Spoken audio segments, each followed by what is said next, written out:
دوسرا یہ کہ دینی مدارس کا نصاب تعلیم کیا ہے، اور تیسرا یہ کہ دینی مدارس کا تنظیمی ڈھانچہ کیا ہوتا ہے۔ ان تینوں سوالات پر مذاکرات ہونے کے بعد جب حکومت مطمئن ہو گئی تو اس وقت ایک قانون سازی ہوئی، اور اس میں اتنا ضرور کہا گیا کہ دینی مدارس اس حوالے سے محتاط رہیں گی کہ کسی طرح بھی کوئی اس میں فرقہ وارانہ تعلیم نہ ہو، شدت پر آمادہ کرنے والا کوئی مواد پیش نہ کیا جائے۔ البتہ تقابل ادیان کے حوالے سے اور تقابل مذاہب کے حوالے سے علمی بحث اگر استاد کرتا ہے تو وہ اس سے مستثنیٰ ہوگا۔ کچھ بعد میں مشکلات آتی رہیں۔ ہماری خفیہ ایجنسیاں وہ مدارس میں براہ راست جاتی تھیں، وہاں پر ڈرانے دھمکانے پریشان کرنے کا ایک سلسلہ چل رہا تھا، جس پر سنجیدہ شکایت اٹھی، اور 2010 میں ایک پھر معاہدہ ہوا کہ کسی بھی مدرسے کے حوالے سے کوئی شکایت براہ راست مدرسے میں جا کر نہیں کی جائے گی، بلکہ اس تنظیم سے کی جائے گی جس کے ساتھ اس مدرسے کا الحاق ہے۔ تو ہمارے نزدیک تو معاملات طے تھے۔ پھر اس کے بعد 18ویں ترمیم پاس ہوئی تو خود حکومت نے اس وقت یہ سوال اٹھایا کہ مدارس 1860 کی سوسائٹیز ایکٹ کے تحت رجسٹرڈ ہوتی ہیں، اور چونکہ اب وہ صوبائی مسئلہ بن گیا ہے، لہذا آپ وفاقی وزارت تعلیم کے ساتھ خود کو وابستہ کر لیں۔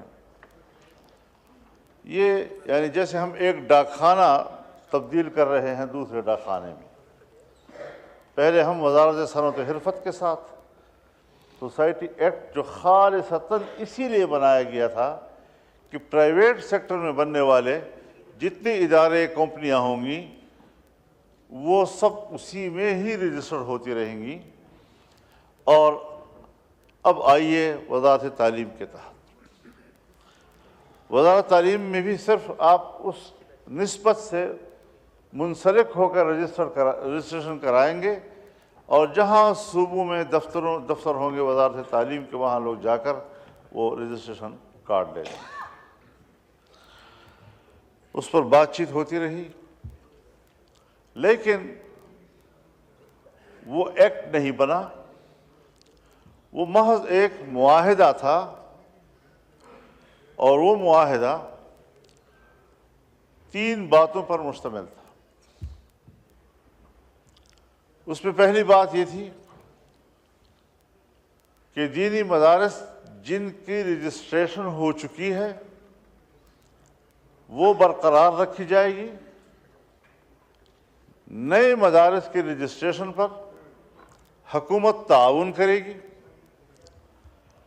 دوسری بات یہ کہ دینی مدارس کے بینک اکاؤنٹس کھول دیے جائیں گے، اور تیسری بات یہ کہ غیر ملکی طلباء جن پر پابندی ہے کہ وہ پاکستان میں تعلیم حاصل کریں، ان کو تعلیم حاصل کرنے کی اجازت ہوگی، اور 9 سال تک ان کو 9 سال کا ویزا دیا جائے گا۔ اس میں جو بعد میں ایجوکیشن ایک بورڈ بنا، اس کے تحت 12 مراکز بنائے گئے، یہ سب بات کے ایگزیکٹو آرڈرز ہیں، اس کا اس معاہدے سے کوئی تعلق نہیں۔ آج اگر کوئی اس کی بات کرتا ہے تو یہ پس از مرگ واویلا کی بات ہے۔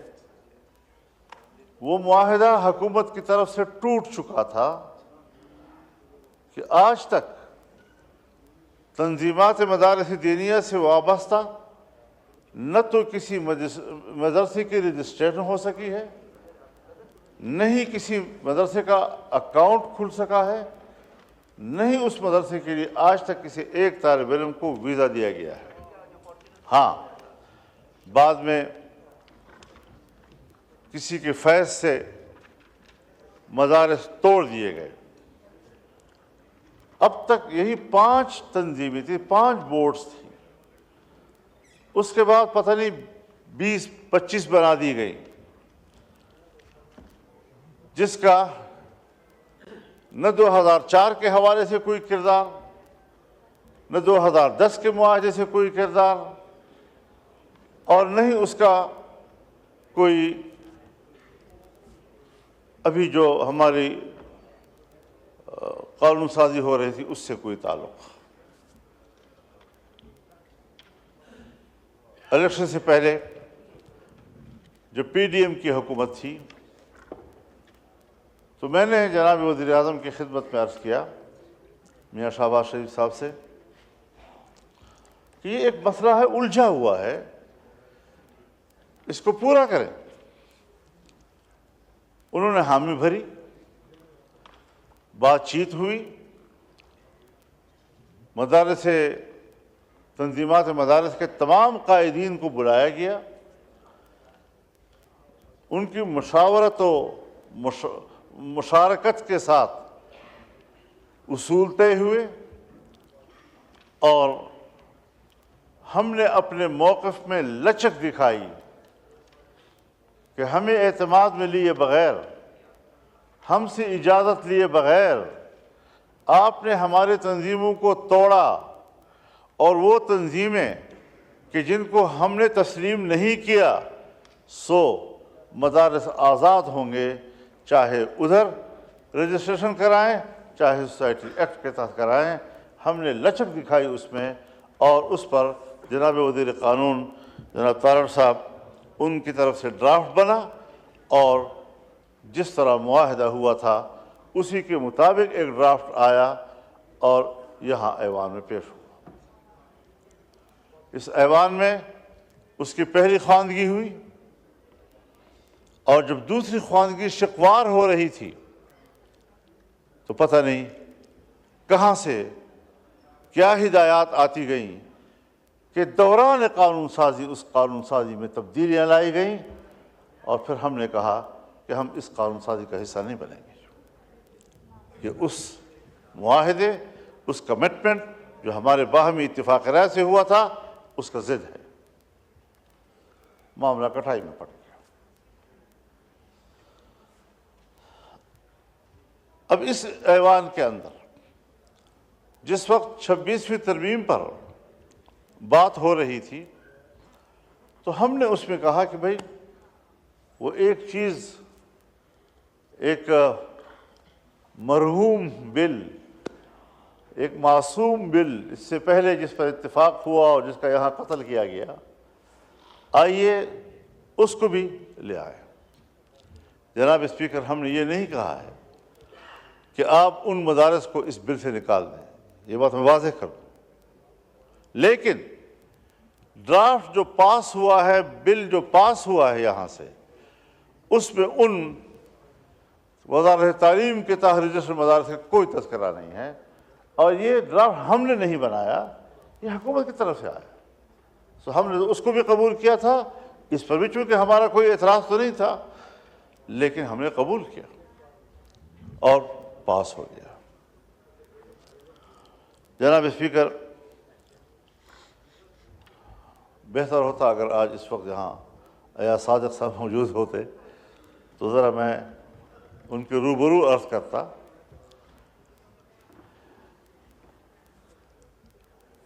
یہاں 20 اکتوبر اور 21 اکتوبر یعنی 12 بجے کے بعد رات کے صبح تک یہ قانون قومی اسمبلی سے بھی پاس ہو گیا، سینٹ سے پہلے پاس ہو چکا تھا۔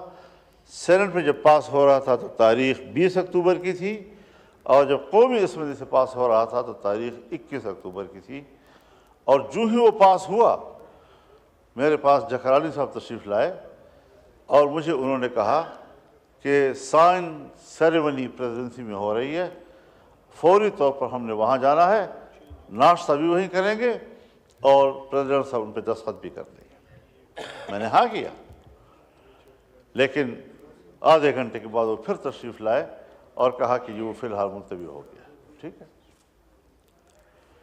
اب سوال یہ ہے حضرت کہ 28 اکتوبر کو جناب صدر اس بل پر ایک اعتراض بھیجتے ہیں، اور ظاہر ہے کہ دونوں ایوانوں میں جب ایک بل آتا ہے تو جس ایوان میں آخر میں پاس ہوتا ہے اسی سے پریزیڈنسی میں جاتا ہے، اور وہاں سے کوئی آبجیکشن ہوتا ہے تو وہاں سے بھی اسپیکر قومی اسمبلی کے پاس پھر آیا، کیونکہ یہاں آخر میں پاس ہوا اور آبجیکشن آیا اور اسپیکر صاحب نے اس کی تصحیح کر دی، اس کو ایک قلمی غلطی قرار دے کر۔ اب آبجیکشن آیا، اسپیکر صاحب نے باقاعدہ آئین کا حوالہ دیا، آرٹیکل 75 کا، اس آئینی حوالے کے ساتھ انہوں نے ان کے پاس جواب بھیجا، اور یہ 28 اکتوبر تھی۔ اس کا معنی یہ ہے کہ جناب صدر کو یہ بل موصول ہو چکا تھا، یہ علامت تھی اس بات کی کہ وہ موصول ہو چکا ہے۔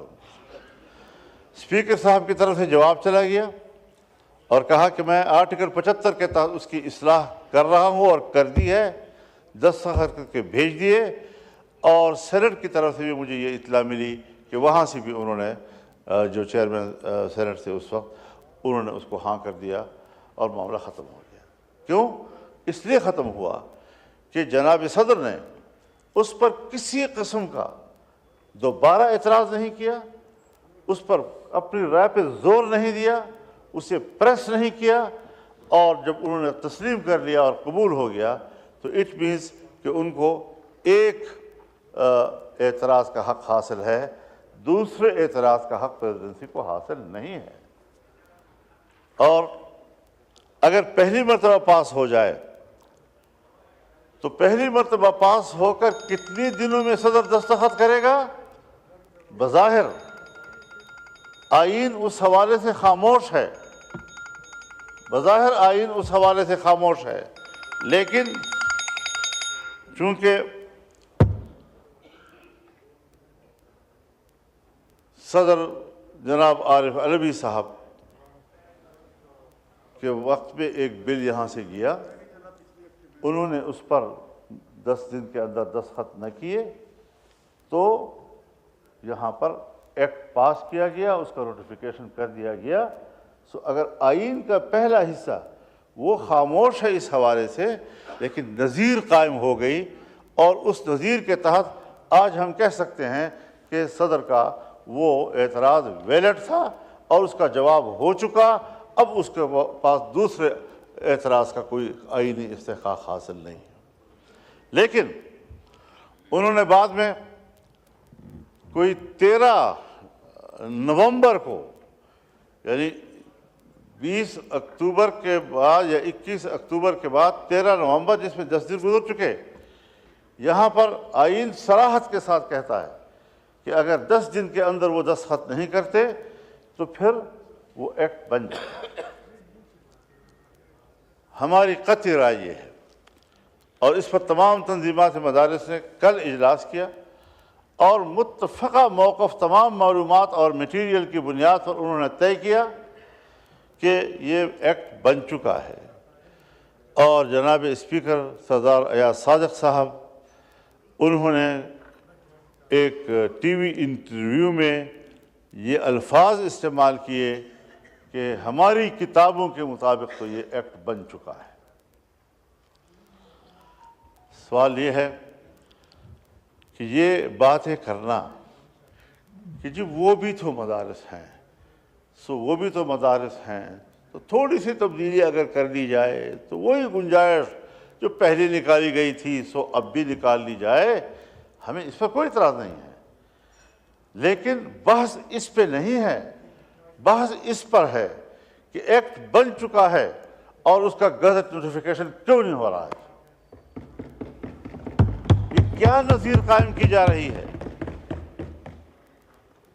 اگر آج ہم نے اس پہ ترمیم پر گفتگو کی، اسے ایکٹ تسلیم نہ کرتے ہوئے اس پہ ترمیم شامل کر کے دوبارہ پارلیمنٹ کے سامنے پیش کی یا جوائنٹ سیشن بلایا، یہ آئین کی بھی خلاف ورزی ہوگی اور ایک ایسی غلط نظیر قائم کریں گے آپ کہ آنے والے وقتوں میں ہر پاکستانی کے لیے، ہر پارلیمنٹ کے لیے، ہر حکومت کے لیے ایک مشکل چلی آتی رہے گی اور اس دستخط کی کوئی اہمیت نہیں ہوں گے۔ لہذا ہم ایوان کا استحقاق، آئین کا استحقاق، اس کی جنگ لڑ رہے ہیں، اور ایوان صدر سے ہماری یہ شکایت ہے کہ آپ کا وہ جو دوسرا اعتراض ہے وہ آئینی لحاظ سے بھی ٹھیک نہیں ہے، چاہے ہمارے نذیر تارڑ صاحب جو ہیں اس بارے میں بڑے مشتاق ہیں، کوئی نہ کوئی تعویل اب بنا کر پیش کر دیں گے، سو یہ تعویلیں نہیں چلیں گی۔ اب ہم بھی اسی مدرسے سے پڑھے ہوئے ہیں، میں نے بھی اسی مدرسے، اسی ہاؤس کے اندر 40 سال گزارے ہیں۔ آپ مجھ سے جونیئر ہیں، آپ قانون پڑھے ہوئے ہیں، لیکن آپ پڑھے ہوئے ہیں، میں قانون کا طالب علم ہوں۔ عدالت قانون کے مطابق فیصلے دیتی ہے، لیکن اس قانون کے مطابق جو یہاں سے ہم بنا کر بھیجتے ہیں۔ ہم قانون ساز ہیں، ہم آئین کو کھلواڑ نہیں بنانے دینا چاہتے۔ اب اس حوالے سے ہمارے اس مطالبے کو تسلیم کیا جائے، یہ متفقہ چیز ہے جناب اسپیکر۔ اگر آپ کی توجہ ہو، اسپیکر صاحب اگر آپ کی توجہ ہو، میں عرض کر دینا چاہتا ہوں کہ 26ویں ترمیم پر 1 مہینے سے زیادہ ڈیبیٹ ہوتی رہی اور بالآخر ہم ایک اتفاق رائے پر پہنچے، 56 کلازز پر مشتمل پہلا ابتدائی ڈرافٹ، جس پر مذاکرات کے نتیجے میں حکومت 34 شقوں سے دستبردار ہوئی، 22 شقوں پر وہ آیا، اور پھر ہم نے اس میں 5 ترامیم پیش کی جو 27 شقوں کی شکل اختیار کر گیا۔ یہ سب اس کے لیے میں خود کراچی بھی گیا ہوں، بلاول ہاؤس بھی گیا ہوں، 5 گھنٹے ہم نے وہاں مذاکرات کیے ہیں، یہی تینی مدارس کا بل وہاں ڈسکس ہوا ہے۔ اگلے روز ہم لاہور آئے ہیں اور میاں نواز شریف صاحب کے گھر پہ 5 گھنٹے ہم بیٹھے رہے ہیں، اس حوالے سے تفصیلی گفتگو ہوتی رہی ہے، ایک اتفاق رائے پایا گیا، اور وہاں سے آ کر میں نے اپنے پی ٹی آئی کے دوستوں کو اعتماد میں لیا کہ یہ ہے ساری صورتحال اور یہ ہم وہاں سے کر کے آئے۔ ہم نے پارلیمنٹ کے ایک ممبر کو بھی اس تمام پیش رفت سے غافل نہیں رکھا، لا تعلق نہیں رکھا، بے خبر نہیں رکھا۔ اب مدارس کو کس چیز کی گناہ دی جا رہی ہے، سزا دی جا رہی ہے؟ ایک اتفاق رائے پارلیمنٹ کا ہوا ہے، اب صاحب کہتے ہیں کہ صاحب IMF اور فلاں فلاں وہ پاکستان کے ساتھ تعاون چھوڑ دیں گے، اس کی مدد نہیں کریں گے، ناراض ہو جائیں گے۔ یہ راز تو آج ہم پر کھلا ہے کہ ہماری قانون سازیاں کیا ان کی ہدایات کے مطابق ہوں گی اور ان کی رضامندی سے وابستہ ہوں گی؟ کیا ہم آزاد ملک نہیں ہیں؟ اور اگر آزاد نہیں ہیں تو کہہ دیا جائے کہ ہم واقعتاً غلام ہیں، پھر ہم جانیں اور غلامی جانیں کس طرح پاکستان پر آپ غلامی مسلط کرتے ہیں۔ لیکن یہ افسوسناک باتیں ہیں۔ اگر امریکہ کے کانگریس میں یا وہاں کی کسی ایوان میں ایک ممبر قرارداد پیش کرتا ہے اور وہ قرارداد یا عمران خان کی رہائی کے لیے ہے یا پی ٹی آئی کے حق میں جاتا ہے، تو آپ یہاں قرارداد پاس کرتے ہیں کہ امریکہ کو پاکستان کے داخلی معاملات میں دخل دینے کا حق حاصل نہیں ہے۔ یہ پاکستان کے معاملات میں دخل دینا، اس کا تعلق صرف عمران خان اور پی ٹی آئی کے ساتھ ہے، کیا ہمارے اس آئین اور پارلیمنٹ کے ساتھ نہیں ہے؟ کیا ہماری قانون سازی کے ساتھ نہیں ہے؟ کہ ہمیں حوالہ دیا جا رہا ہے اس بات کا کہ صاحب FATF ناراض ہو جائے گا، IMF ناراض ہو جائے گا، فلانا ناراض ہو جائے گا؟ یہ تعویلات کیسے ہم قبول کریں گے؟ اور یہ کیسے ہمارے لیے دلیل بنیں گی؟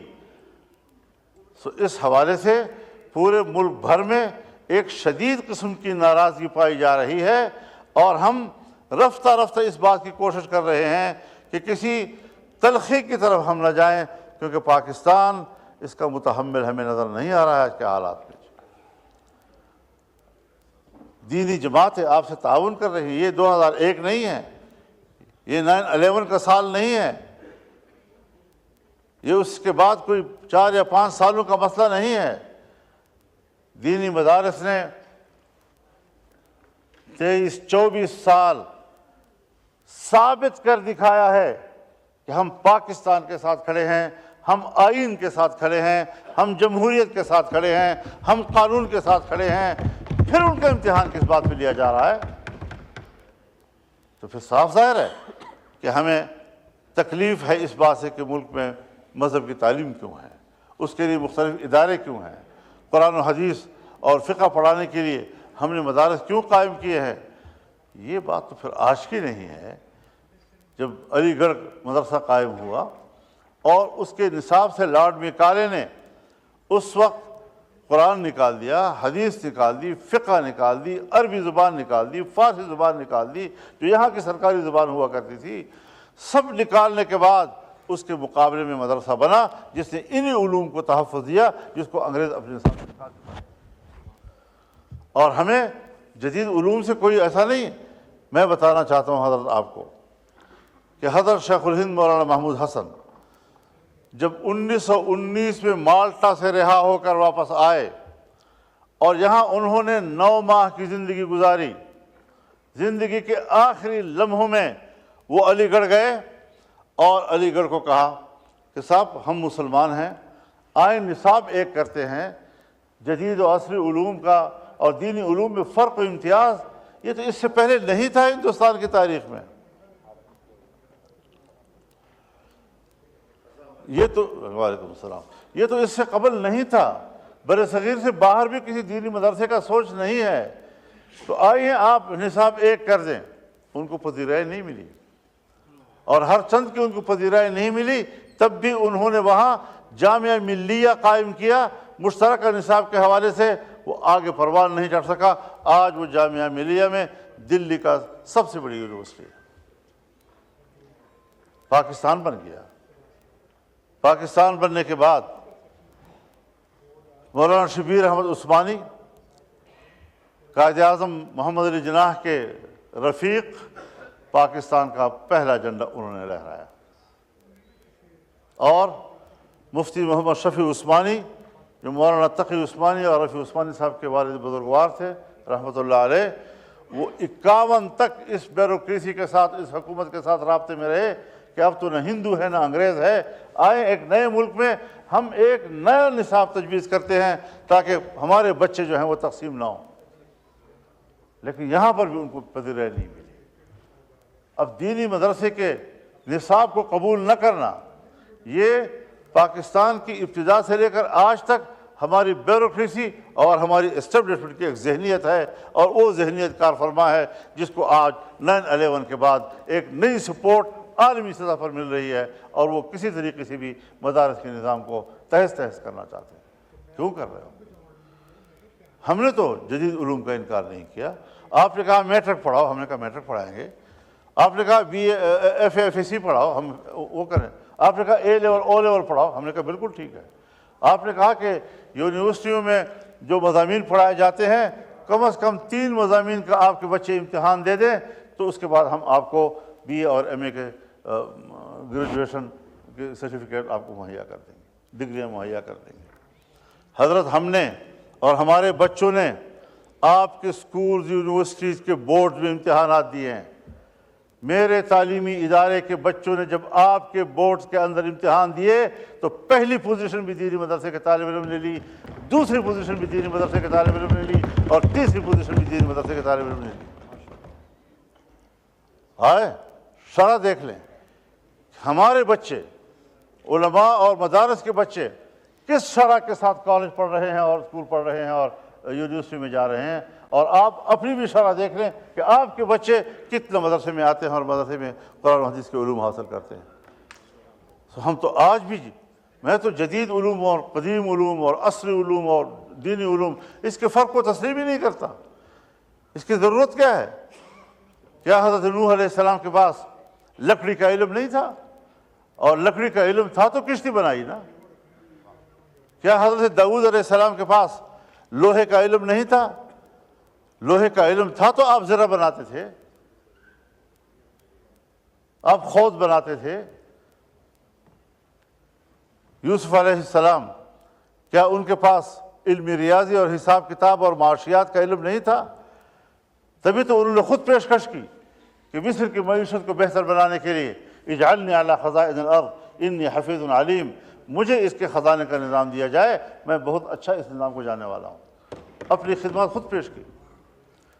اب اگر انبیاء کرام انہوں نے یہ صنعتیں اور یہ حرفت وہ ہمیں سکھائی، قرآن نے اس کا تذکرہ کیا، تو یہ علوم بھی تو انبیاء کرام کے علوم ہیں. ہم کیسے اس کا انکار کریں گے؟ اگر میں اپنے بچے کے بارے میں سوچتا ہوں کہ اس کو انگریزی آنی چاہیے، اگر میں اپنے بچے کے بارے میں سوچتا ہوں کہ اسے سائنس آنی چاہیے، اگر میں اپنے بچے کے بارے میں سوچتا ہوں کہ اس کو معاشرتی علوم آنے چاہیے، اگر میں اپنے بچے کے بارے میں سوچتا ہوں کہ اسے جغرافیے کا علم ہونا چاہیے، تو کیا قوم کے بچوں کے لیے میں نہیں چاہوں گا کہ یہ علوم ان کے پاس ہوں؟ لیکن کیا اس کی تقسیم کے ہم ذمہ دار ہیں؟ آج آپ ہم پہ دباؤ ڈال رہے ہیں، اور میں بطور گواہ پیش کر سکتا ہوں. بہاولپور جامعہ ایک عظیم الشان جامعہ گزرا ہے، جس میں مولانا شمس الحق افغانی کے لیول کے علماء کرام درس و تدریس کیا کرتے تھے. کہاں ہے وہ جامعہ آج؟ آج وہ اسلامیہ کالج بن گیا ہے. پشاور میں جو اسلامیہ کالج ہے، جب اس کا قیام ہوا تھا تو اس کا نام دارالعلوم الاسلامیہ تھا. آج جا کر ذرا دیکھیں نا، کیا علوم اسلامیہ کا وہاں کوئی تصور ہے؟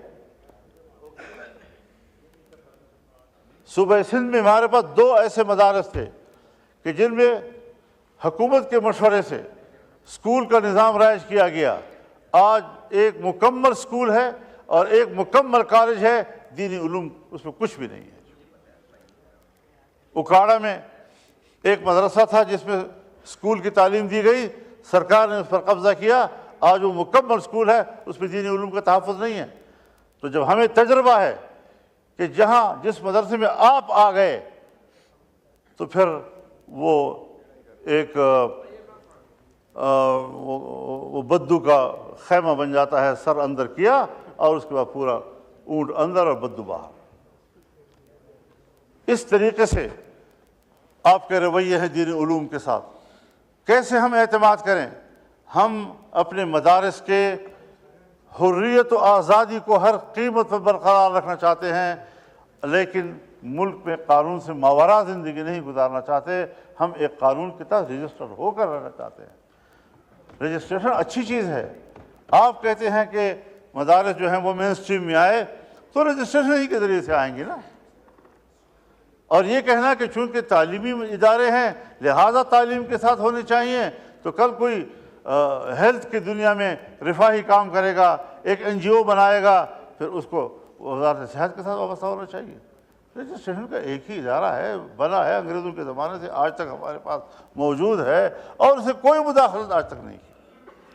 لیکن اگر ہم ایک باقاعدہ ڈائریکٹریٹ جنرل فار مذہبی تعلیم، اس کا ایک ڈائریکٹریٹ بناتے ہیں، ایگزیکٹو آرڈر کے تحت بناتے ہیں، اس کا معنی یہ ہے کہ یہ رجسٹریشن وزارت تعلیم سے محض منسلک نہیں ہوگی، محض ڈاکخانہ نہیں ہوگا، بلکہ دینی مدارس کے اندر مداخلات کا راستہ بھی آپ نکال رہے ہیں. اب آپ اگر زور دیتے ہیں محض ایک ایگزیکٹو آرڈر پہ، اگر آپ زور دے رہے ہیں محض ایک معاہدے پہ جس کی خلاف ورزی خود حکومت آج تک کر چکی ہے، اور اس کے لیے آپ وہ جو مسلمہ دینی مدارس ہیں اور مسلمہ تسلیم شدہ دینی مدارس ہیں، مسلمہ بورڈز ہیں ان کے، آپ ان کے نظام کو خراب کر رہے ہیں، رجسٹریشن کی نہیں ہونے دے رہے. تو یہ تو نہیں ہو سکتا کہ آپ رجسٹریشن نہیں کریں گے تو مدرسہ ختم ہو جائے گا. میں ایوان میں کہنا چاہتا ہوں آپ آج نہیں 100 سال تک بھی رجسٹریشن نہ کریں اور نہ کریں، خدا کی قسم دینی مدرسہ زندہ رہے گا، برقرار رہے گا انشاءاللہ۔ آپ بینک اکاؤنٹ نہ کھولیں ہمارے، انشاءاللہ پیسے آئیں گے، لیکن خدا کے لیے خلائی مدارس کے لیے ہمارے حقیقی مدارس کے نظام کو برباد نہ کیجیے۔ ہم نے ایوان سے اجازت لی ہے، ہم نے پارلیمنٹ سے اجازت لی ہے، اس کو ایکٹ بن چکا ہے، اس کے بعد نوٹیفیکیشن کیوں نہیں ہو رہا اس کا؟ تو اس پر ذرا میری معذورات کو اہمیت دی جائے، حالات خواہ بگاڑ کی طرف نہ لے جائیں۔ پہلے ہم نے اپنا جماعت کا موقف دیا تھا، اب تمام تر تنظیمات مدارس دینیہ نے رات کو میٹنگ کر کے ایک واضح موقف دے دیا ہے کہ یہ ایکٹ ہے اور ہم اس کو ایکٹ تسلیم کرتے ہیں اور نوٹیفیکیشن کا مطالبہ کر رہے ہیں۔ تو اس چیز کو مد نظر رکھ کر یہ جو کہا جاتا ہے جوائنٹ سیشن بلایا جائے گا اور امینڈڈ جو ہے وہاں سے، کوئی امینڈڈ ہم قبول نہیں کریں گے۔ روایات کو خراب مت کرو، آئین کو خراب مت کرو، آئین میں جو چیز طے ہے اس کے مطابق ہو جانے دو، بعد میں دیکھیں گے نا۔ ہم کسی کی تعلیم کا تو انکار نہیں کر رہے، تعلیم جہاں وہ کر سکتا ہے، اس کو حق حاصل ہے۔ اسکول یونیورسٹی بھی ہیں، اور کتنے ادارے ہیں، کتنے رفاہی ادارے ہیں، غیر حکومتی ادارے ہیں، وہ آج بھی تو اسی سوسائٹی ایکٹ کے تحت رجسٹرڈ ہیں، لیکن صرف مدارس کو کیوں نشانہ بنایا گیا؟ مدارس میں تقسیم پیدا کیوں کی گئی؟ آپ چاہتے ہیں کہ علماء آپس میں لڑیں؟ ہم علماء نہیں لڑیں گے آپس میں، کوئی مسئلہ نہیں ہے۔ ہم نے پہلے بھی فراخ دلی دکھائی ہے، ہم آج بھی اس پہ اعتراض نہ کرتے اگر ایکٹ میں پہلے وہی چیز موجود ہوتی، لیکن چونکہ ایکٹ بن چکا ہے لہذا ایکٹ بننے کے بعد ترمیم اس وقت تو نہیں ہو سکتی، بعد میں اگر کوئی تجویز آ گئی تو بات کر سکتے ہیں، اس کے بعد بات ہوگی، لیکن ایکٹ ہے۔ پارلیمنٹ کی عزت کرو خدا کے لیے، کم از کم میرے تو تحفظات ہیں اس الیکشن پہ، کم از کم اس اپوزیشن کے، پی ٹی آئی کے تو اعتراضات ہیں۔ حکومت تو اپنے آپ کو صحیح حقیقی منتخب نمائندہ سمجھتی ہے اپنے آپ کو، اپنے دعوے کے مطابق تو آپ اپنا رویہ جو ہے ٹھیک کر لیں۔ تو اس حوالے سے چاہے پاکستان پیپلز پارٹی پارلیمنٹیرین ہو، چاہے پاکستان مسلم لیگ ہو، چاہے ایم کیو ایم ہو، چاہے باپ پارٹی ہو، جتنی بھی ان کے اتحادی اس وقت حکومت میں بیٹھے ہیں، سب کی کمٹمنٹ ہے، سب کا ووٹ ہے۔ اب ووٹ دینے کے بعد اگر وہ کہیں اور پارلیمنٹ سے کہلوایا جائے کہ ہاں ہم سے غلطی ہوئی تھی، میرے خیال میں پھر یہ پارلیمنٹ کی بھی بہت طویل ہوگی۔ لہٰذا جو طے ہوا ہے ہم اسی بات کو ایمفسائز کر رہے ہیں، اس پر زور دینا چاہتے ہیں اور ہر قیمت پر اس کو حل کرنا چاہتے ہیں۔ اگر اس سے آگے پیچھے معاملہ گیا تو یقیناً پھر ایوان نہیں، میدان میں فیصلے ہوں گے۔